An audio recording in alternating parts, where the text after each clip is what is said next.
धीरे धीरे जहां देश में गौ संरक्षण को लेकर कई पहल की जा रही है, लेकिन अब 7 समंदर पार भी देसी गाय के गोबर को भी तवज्जो मिलेगी। पहली बार देश से मुस्लिम बाहुल्य जगह कुवैत में 192 मीट्रिक टन गाय का गोबर भेजा जाएगा।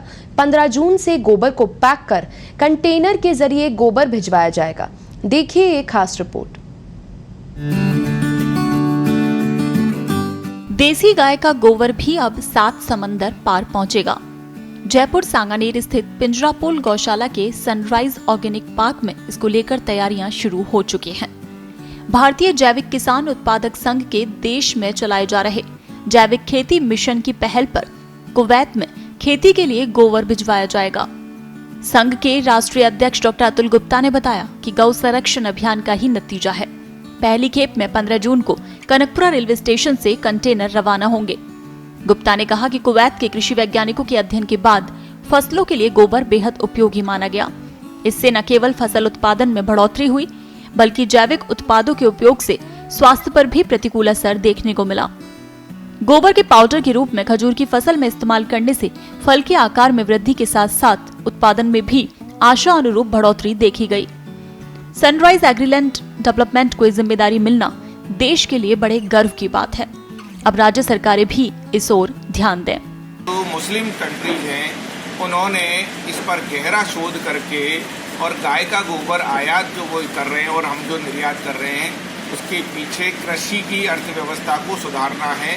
और कृषि में जिस तरह से हो रहे भयंकर केमिकल का उपयोग विदेशी देशों में जब करके उन्होंने ये पाया कि केमिकल से उनके जो डेट हैं यानी खजूर हैं उनको बिकने में समस्या हो रही है, तब ऐसी स्थिति में उन्होंने गाय के गोबर पे बैक्टीरिया बेस्ड गाय के गोबर, जो कि गाय के गोबर में अनंत प्रकार के बैक्टीरिया पाए जा रहे हैं, उनका जब उन्होंने शोध किया, शोध में पाया कि गाय का गोबर ही उनके लिए ऐसा एक विकल्प है कि वो जैविक रूप से डेट प्लांटेशन व अन्य प्रकार के खेती कर सकते हैं। ऐसी स्थिति में भारत से प्रथम बार, पहली बार गाय का गोबर विदेश में निर्यात किया जा रहा है। हमारे पास एक कंपनी ने एक ट्रायल ऑर्डर दिया है, जो ट्रायल ऑर्डर का साइज लगभग 200 टन है।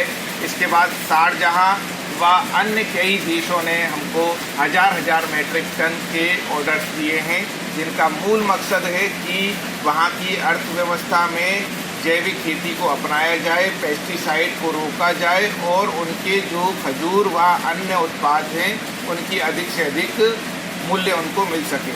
इसकी खास बातें अगर आपको बताएं तो देश में मवेशियों की संख्या 30 करोड़ से अधिक है। रोजाना करीब 30 लाख टन गोबर का आगम हो रहा है और गोबर का सही इस्तेमाल होने पर सालाना 6 करोड़ टन लकड़ी व 3.5 करोड़ टन कोयले की बचत होगी, अगर इस पर ध्यान दिया जाए तो। कृषि एक्सपर्ट संगीता गौड़ ने कहा कि चीन युग से ही खाद के पौधों फसल उत्पादन में महत्वपूर्ण है। गोबर में एंटीडियोएक्टिव एवं एंटी थर्मल गुण होने के साथ ही 16 प्रकार के उपयोगी खनिज तत्व पाए जाते हैं। खाद में 50% नाइट्रोजन, 20% फास्फोरस व पोटेशियम पौधों को शीघ्र मिलता है। प्रशांत चतुर्वेदी ने कहा कि गोबर मानव जीवन के लिए अत्यंत उपयोगी है। लोग इसे केवल मल ही मानते हैं, वो गलत है। ये मल नहीं, मल शोधक है। विदेशियों ने इसकी प्रामाणिकता सिद्ध की है।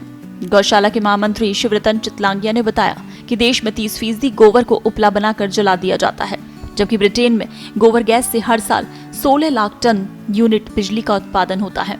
वहीं चीन में 1.5 करोड़ परिवारों को घरेलू ऊर्जा के लिए गोबर गैस की आपूर्ति की जाती है।